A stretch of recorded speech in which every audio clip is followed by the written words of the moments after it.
So we're gonna be on here. Oh, okay. You still got time. Yes.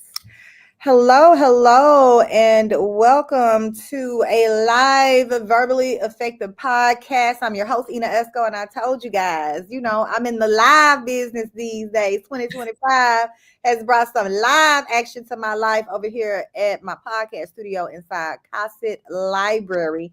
And I have with me the amazing, the highly intellectual, political Barbie, Theryn Bond. Welcome back to the show, Theryn. Hey, thank you for having me back. That's so textbook. That's what we say on national news. Like, thank you for having me. I'm like, we here. We know each other. We here. And you know what's different from our last live is you've cut your hair. We are twinsies with our bobs. What made you cut your hair? Because as long as I've been knowing you, your hair been down to your butt. What's going on with the hair now? We make big changes when we cut our hair now. Sitting up there scrolling TikTok while I could and IG and all those other places. I was like, oh, her little bob is cute. And I said, I might want to go back to that. I've cut my hair a couple of times over the years. Generally, I will either cut or color my hair like every other year. I was like, you know what? This hair getting real long. I want some kind of sleek and sexy, and I got to take new headshots. So this is the perfect time. Perfect time. It's bob season. I'm seeing a lot of It bob. is. Because I just got mine cut probably was it top of year, and I love it, but it's already cute. Growing. It's growing, girl. But it's like a reset when you a natural girly, right? Yes. To get your curl pattern back together. Yes. I'm trying to keep the heat out, but I put that heat in there, and I'm like, oh, baby, my stuff growing back. It's late. But Anyway, let's get to the news because that is why we're here. I know you have your segments that you have to do on all the major news outlets, so I don't want to take up all of your time. Before we get into it, I just want to say happy Founders Day to all of my amazing, beautiful sorors of Alpha Kappa Alpha Sorority Incorporated. We're celebrating 117 years. The first, the finest, don't play. And I pledged at the Lamont College Beta Tau chapter, spring 99. Can you believe that? That's your favorite college, ain't it, Ina? My fave, don't play. You go harder than Lamont for more than anybody else. And don't you forget it. It ain't Tennessee State University, but we're gonna let it ride because it's a hometown college. Yeah, because we are one of the oldest institutions around here. I know we're older than TSU. We ain't gonna get on TSU right now. That's a whole nother episode. Oh, that is a whole nother show. My goodness. Yes, we're still praying for TSU right now. And actually, my niece was attending TSU, but she's no longer enrolled.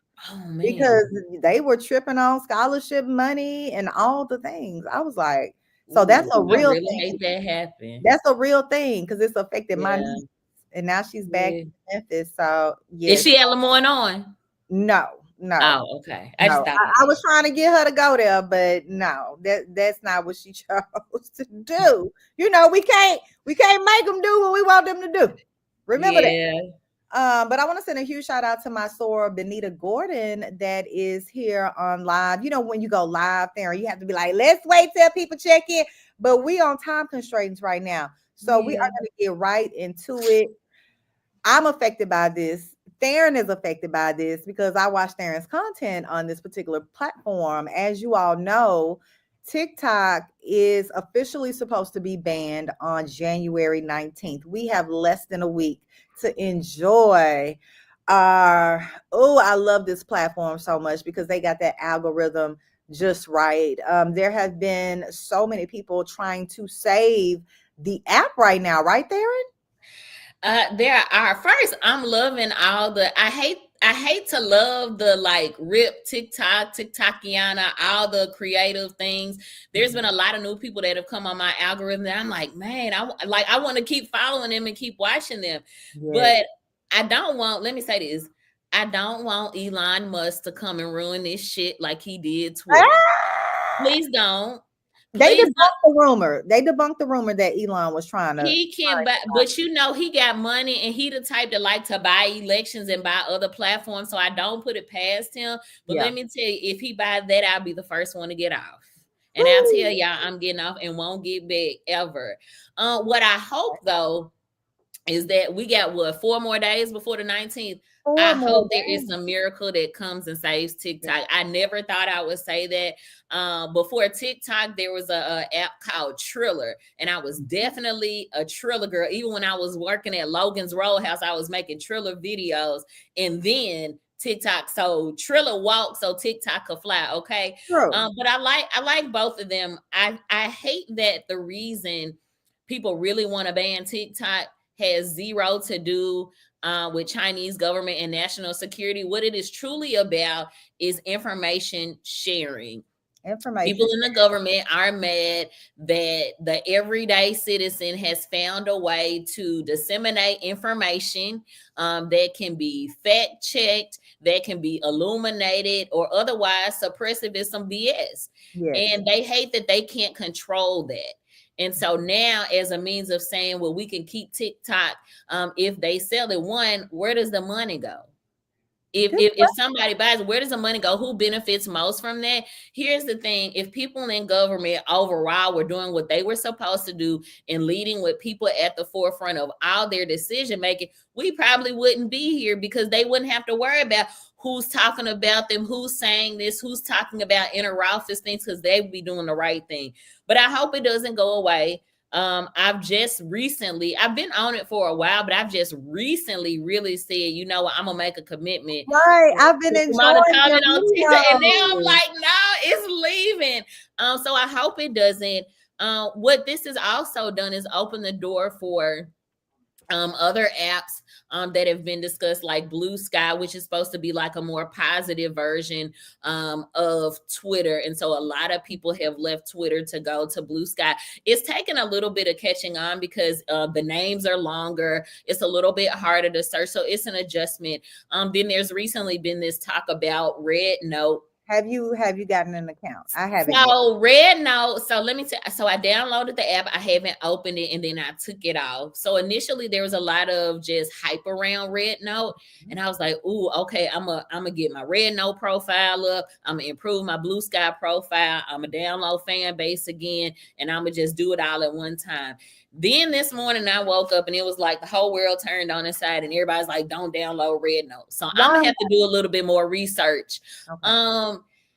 I don't want to say that there are security concerns because I cannot verify that one way or the other. But I will say that when you search the app in the App Store, at least for Apple users, it is not written in English. And so there are some concerns about how the information is displayed.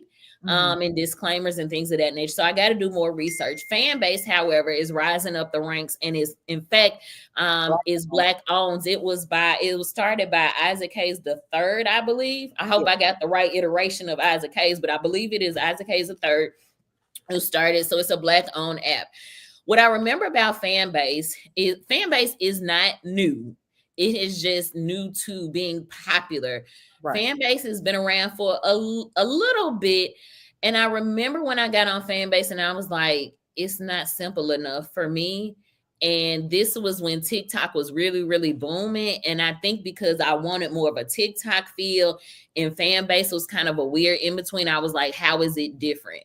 Is it giving you a TikTok feel or an Instagram or a merging of the two? I like the video component. I do like buzzwords and captions, but I really love the video component and the easy scroll that TikTok has. IG's algorithm is a little bit different from TikTok's, but Fanbase, I wanted it to be easy and exciting, coming right into it and be able to find and build community. And it was like, wait, there's not enough people on it now.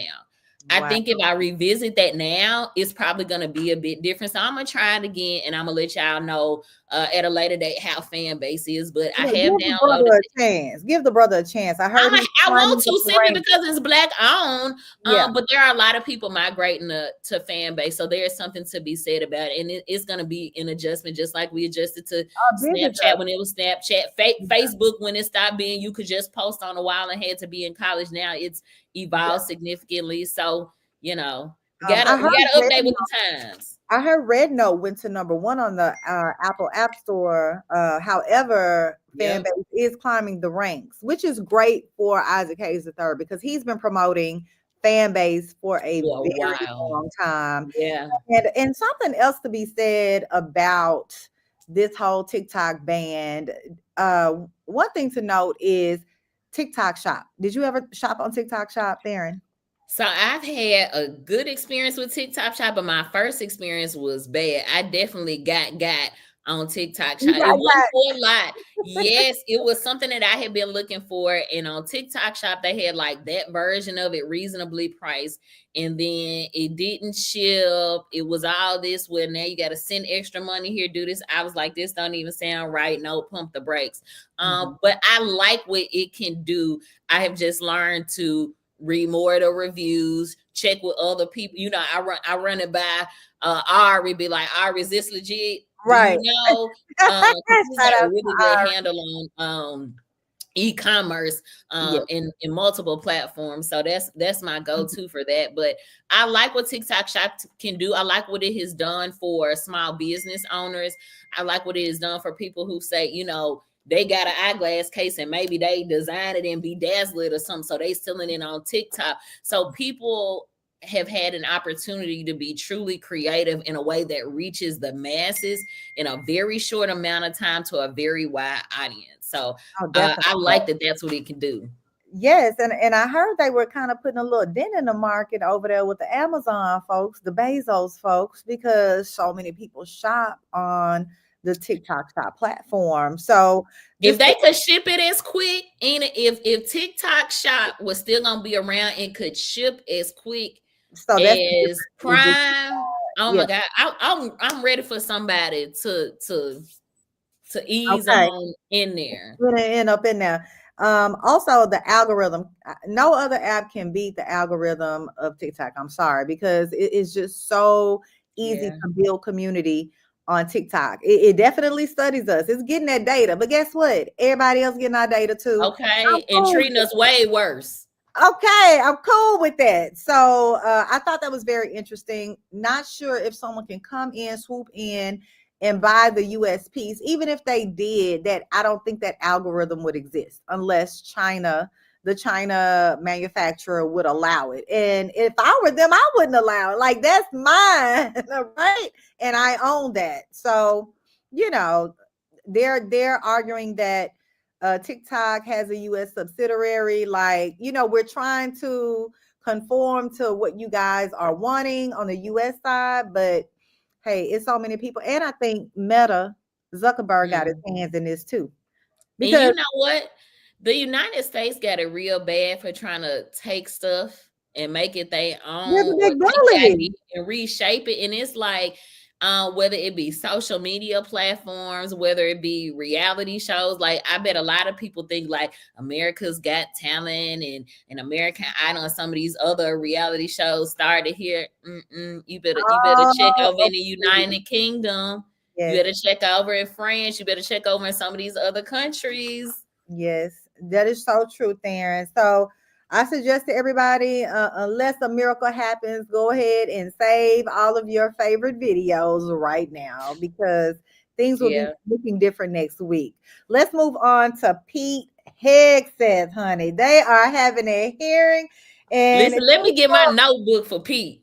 They tore him up like all of these politicians that I thought would never say the words that are coming out of their mouths. They are really going in on how disqualified Pete Hegseth is to become the Secretary of Defense, and rightfully so.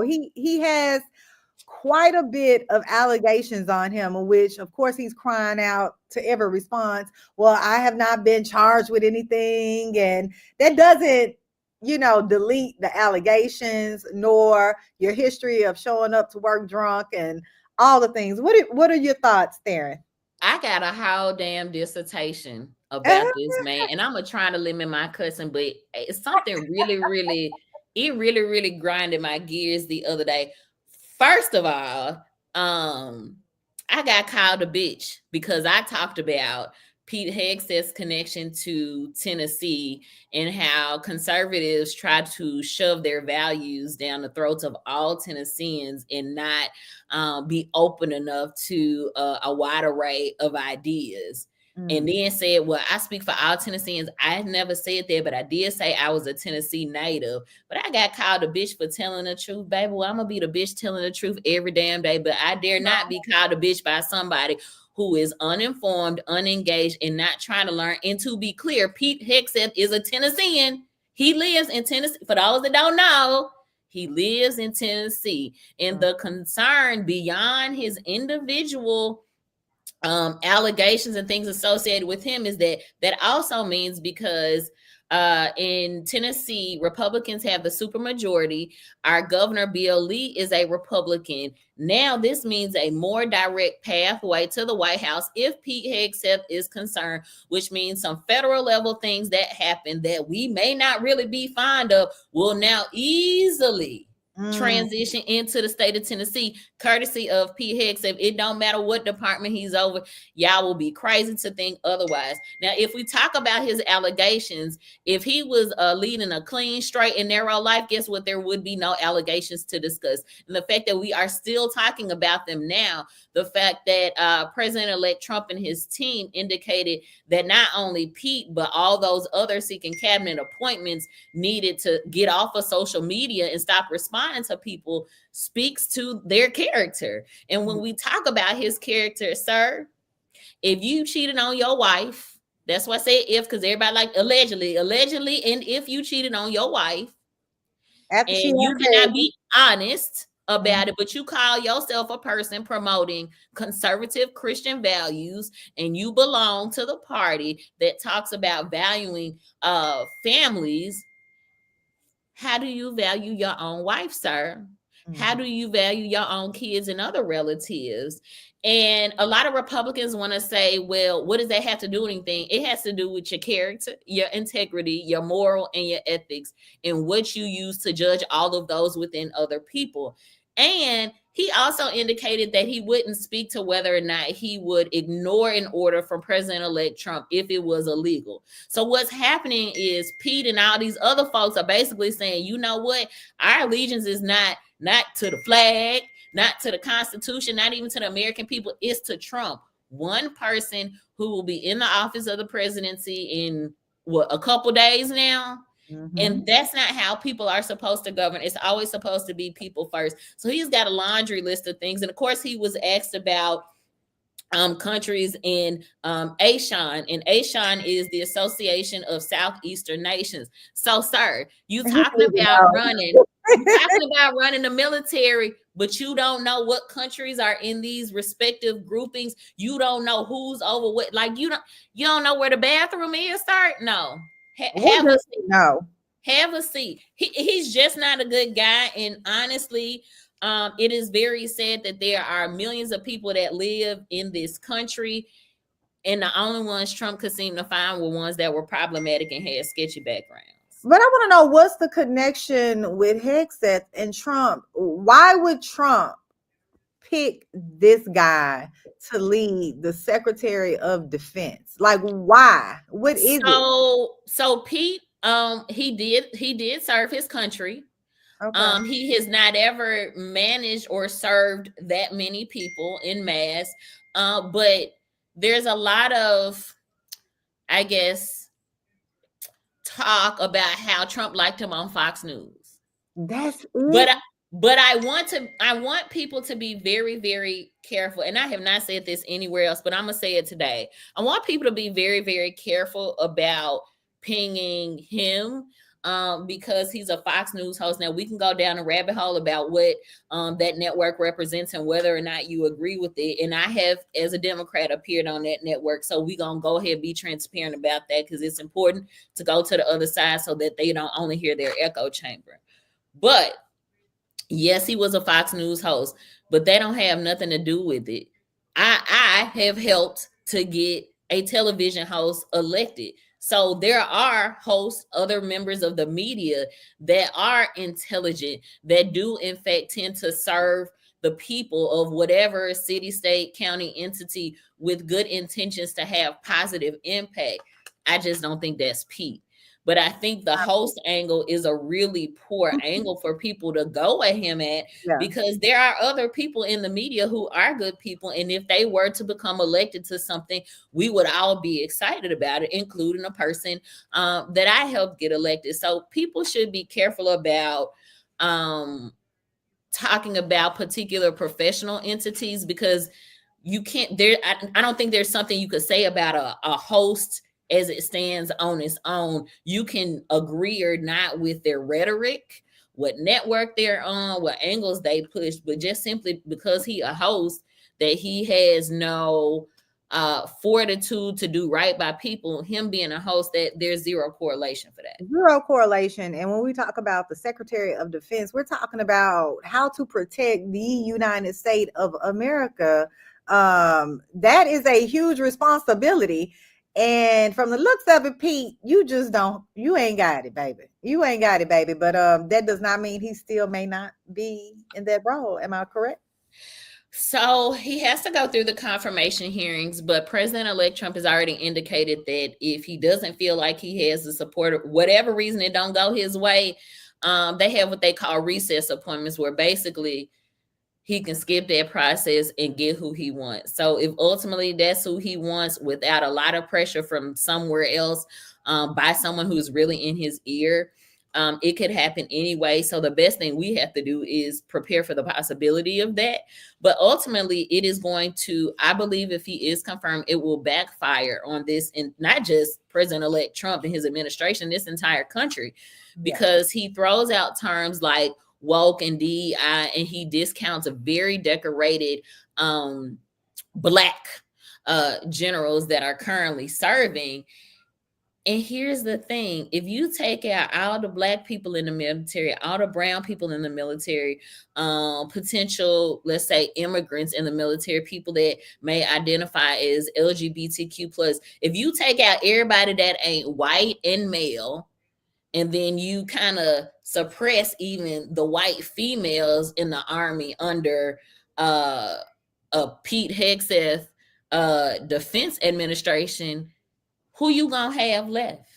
Who you think gonna want to serve under that? So the people right now that he is isolating are people that will retire, people that will otherwise not enlist. So they're gonna be fighting each other, and I guarantee you that's not what they want. Oh, wow. Pete Hegseth, it's not looking good for you, bro. Theryn, how about this? I am at peace knowing I was the right leader at the right place at the right time. And that changed everything. And that is per our MSCS Superintendent Marie Fagans. Last night, the school board did not vote on firing Superintendent Dr. Marie Fagans. Instead, the vote is expected to take place Tuesday of next week. Were you watching? I was watching, and I had my cute little beverage and my cute little snacks and my cute little notepad. I didn't know what was going to happen in this meeting. I really didn't know. I didn't know if she was going to come out swinging. I didn't know if the board was going to come out swinging verbally, obviously. But when I tell you, I watched it, and she set up and she positioned that microphone. Yep, she was like this. She was like this, girl. And it was like, And it was just, she was centered. First of all, you got to read body language. She was like, okay, y'all play with me. Y'all effed around. Now y'all about to find it. That's the energy she came with in the room. What she cooking there, and what she cooking? She was cooking with hot grease, hot grits. It was hot. It was 10 out of 10. Highly recommend. I almost thought I wrote that speech myself, and I didn't. Yeah, I can't take credit for that. But I said, "Oh, this is." It's tugging on emotions. Which, when you convey words, whether it's in defense of something or opposition of something, that's what you do. And they were not prepared. They were not. I don't care what nobody say. I don't care who they were not prepared. And she said that, and people like, we were in a different group text like, is she breathing? I said, yeah, y'all know when she breathed, when she turned the page. When she turned the page, that's when she breathed, because she came in hot. All her points landed.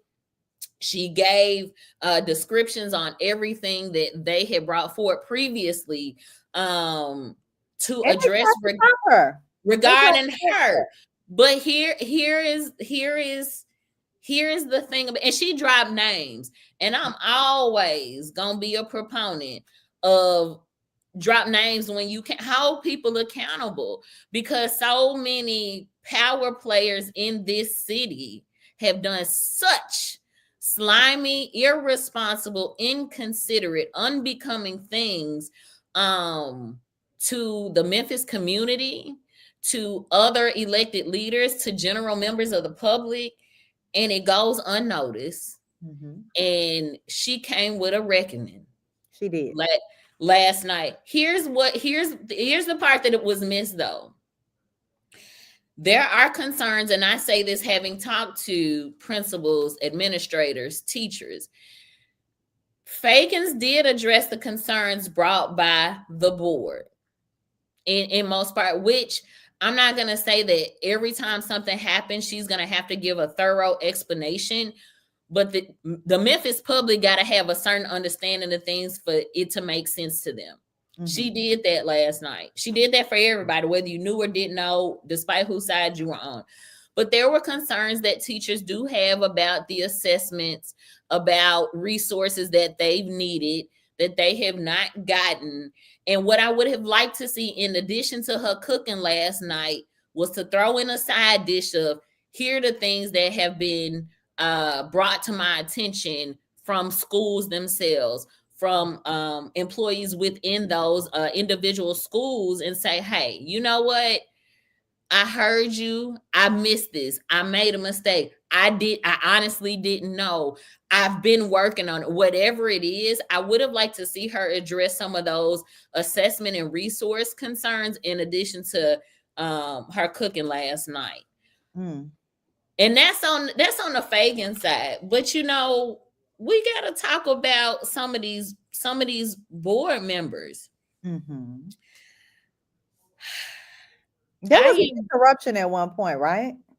So they had an interruption when she was reading her statement, mm-hmm. and board member McKissick called for a point of order because I think it was board member Natalie McKinney didn't want or was going to suggest that the statement be posted versus read. The important, while I understand it because it was lengthy, this was the point of the meeting. And since she is sitting in the seat, she should have a right to defend herself, as do they, when they will have to answer for their part in all of this. And it's also important for something to be read into the record. I don't know if people understand that, but things being in the minutes matter in the moment, and they matter historically when we look back to see votes and who voted on what and who made whatever comments. So being on the record is important. But it's also, they talked about moving a goalpost, and I think McKissick said that McKinney was moving a goalpost. Where there's some additional things that came to light, yes, but I don't believe that McKissick didn't know that. I think maybe they hadn't been addressed in a public meeting, but somewhere these things aren't new, which is why some of the members who want to see Fagans gone are so resolute in them wanting her to be gone, because here's their list of 10 or 20, and they've been going through that for a while, and still even now they feel that some of those concerns have not been addressed.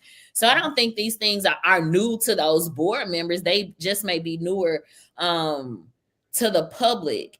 And I think it was board member Hewitt Garcia who said she tries to understand all perspectives.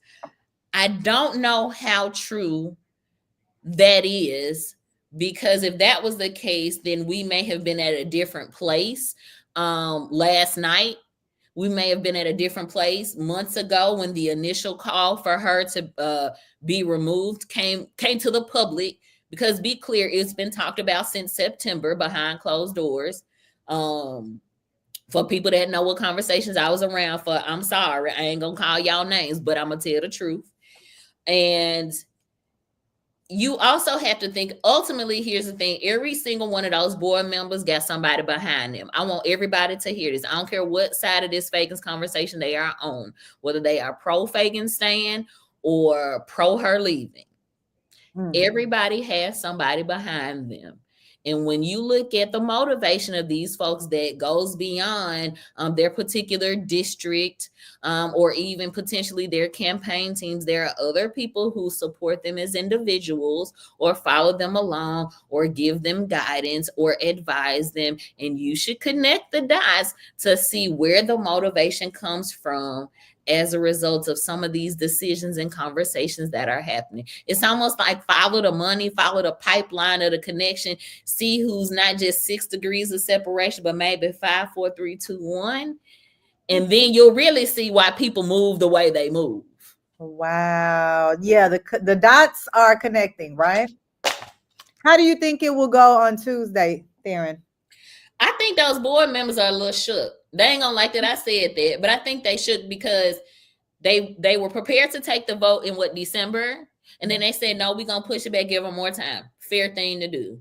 Well, everybody anticipated the day. I'm sure some people took off of work to be there, made sure people could watch their kids for those who have small ones and maybe didn't want them around all that energy. Whatever it is, people made arrangements. Then they pushed it back. I think they feeling the pressure. I think they are feeling the pressure now, especially considering that they brought Mark White into the conversation. Sure did. Y'all done brought the Germantown man, the education chair. Y'all done brought him into the conversation. They will never be able to get him out of it. And that's the misstep that some folks made, is that now y'all done brought the state in it. Y'all already know they don't like us in Memphis. Yeah. They ain't fine. We not they friend. They look for every reason to take us out, discount us, and set us back. This was another entity of that. So now, whatever decision they make is going to trigger another decision by the state, which could result in a takeover, and then ain't nobody gonna be happy. Wow. That's the last thing we want, right? Is the state to take over. I promise they don't. And that's not to say shift your decision based on that. It's just saying think it all the way through, and also think about people you bring into the fold that aren't ordinarily a part of your in-house conversations about education or anything else going forward, because once you bring some folks in, you can't ever get them out. And what does that mean for accountability or being able to really get what you need, even if they may disagree with it, but they got the power? Wow. Well, they once again, they giving her more time. So that's more time for ammunition, but maybe on both sides, right? More time for the board to collect their data as well, or get their. I hope they make the decision. I hope they get it together next week. If you sure, here's the thing: if you sure of your decision and you feel like you got all the facts, go ahead, pull the lever, make it happen. Whichever way it's gonna go, stand firm in your vote. And if you're not sure, then ask the questions to get sure, because the constituents that voted to put them in those positions are depending on them to accurately represent their ideas in this moment and future moments. And be clear, if they give her the boot, they're gonna have to give her some money. And they're gonna have to find somebody else. And we already know what this did. They got somebody in mind. They got two people in mind. One of them rising a little bit more than the other. Yeah. So and some of them are making very interesting choices as new elected leaders. And it's a whole lot of learning how to govern that needs to happen, professional development that needs to happen, Robert's Rules of Order that needs to happen, all of that. Yes. So, we all know about the 5 board members pretty much that have kicked this off and are against Fagan. Do you think those 5 are still strong in their stance, or is there a weak link at this point because of the time that has gone by? I think that I'm going to say 3 of them Maybe 4 of them are firm. I think it's one that's a little like, I don't know. I think it's one that doesn't handle pressure in the same way or can't quiet the noise in the same way as some others. And I got a quiet little, not a literal bet, but I got a quiet little taking of who I think is gonna switch their vote. Somebody gonna fold. I think somebody is gonna fold for a lot less than people think, and I think it's gonna be due to some pressure that is being applied to her. I think she's gonna be the one person that does. Some of the electors I've talked to about it, electors that are not on that body about it, some agree, some don't, but I think it's gonna be this person, and when it happens, I'm just gonna say a big fat I told you so. But ultimately, at the end of this is a bunch of adults making decisions for kids and or youth, scholars, and we have to operate with them in mind. We really have to think about the examples that we're setting for them. Some of those students may want to grow up and be teachers, want to serve on the school board, want to be superintendent. But who wants to do it if this is what they got to deal with? Like, all of this is why a lot of people don't run for office, because they don't want to deal with this. Does somebody have to do it? Yes, but it is a whole lot that's wrapped into governance that far surpasses just the campaign, just one item on an agenda, just one particular turn. There's a lot more that goes into it. You know what? And I also think this entire situation with Dr. Marie Fagans has opened up, I would say, maybe Pandora's box on a look into some of the things that the public just simply did not know, or maybe even as a whole didn't talk about. Like, we are in y'all business now. Like, who knew all that was going on? Yeah. So, and I kind of compare it to maybe when I worked in corporate America, how a new leader comes in to do a job, and when that job is getting done, people don't like it, right? But other things are uncovered at the same notion. So it's very interesting to see how this is unfolding. As much as Memphis people say they won't change, and I do believe there are people that say that and mean it, it's a different thing when it comes time to embrace it. And that's just something our city has just not done well. And it probably started way before I was born, even before you was born, Ina. Like, it's just something we say we want the big shiny night. Yes, this, and then here it comes, and it's like, wait, I want it, but I want it in this particular way, and it doesn't always come packaged in that manner. What I am proud of, though, is the community showing up.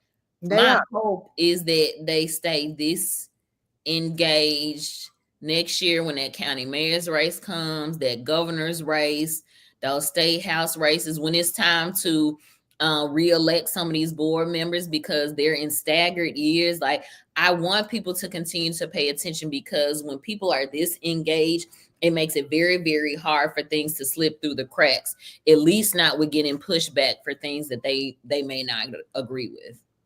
Wow. This Tuesday is going to be the kicker, Theryn. Tuesday's going to be a long day. Yeah, and I don't think there'll be another tabling of the meeting. Like, it's whatever's going to happen is going to happen on Tuesday, I believe, right? I hope so. Wow. Well, as always, Theryn Bond, political Barbie, political strategist, I appreciate all of your insight on these 3 topics today. We talked about the TikTok ban. We talked about Pete Hegseth as he tries to become, of course, the Secretary of Defense. And baby, they just got him on blast in that hearing. And last but not least, the MSCS School Board update on them not voting Dr. Marie Fagans out on last night, but that meeting will be on Tuesday now. So you already know we're going to do this again around this time next week, right there. That's fine. Just give me a little extra time on Tuesday. I have pre-inaugural work or same day inaugural work, post-inaugural. Like, it's gonna be a lot. But congratulations. Look at you covering our new president, incoming I'm stressed because I president. gotta go out in the public. I ain't even go like I'm real stressed about having to leave the house, but You good. You have we're all gonna make it the tools. happen. You have all the tools and gifts you need to do your job. I'm so proud of you. So I'm gonna go with my Jasmine Crockett energy.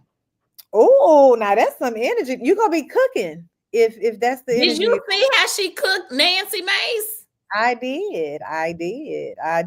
You know, Jasmine stays in the kitchen, so not Yes. surprised. She's keeping that Yes. same energy during her tenure in her role, baby. So I want to see some of that at the inauguration with you, Theryn, next week. We gonna see. I'll be in studio, so I think this might be the first time I'm gonna be happy to say I'm not on location.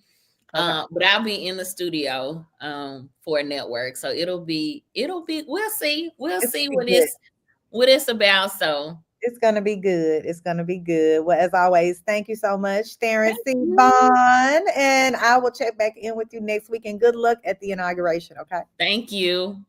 All right.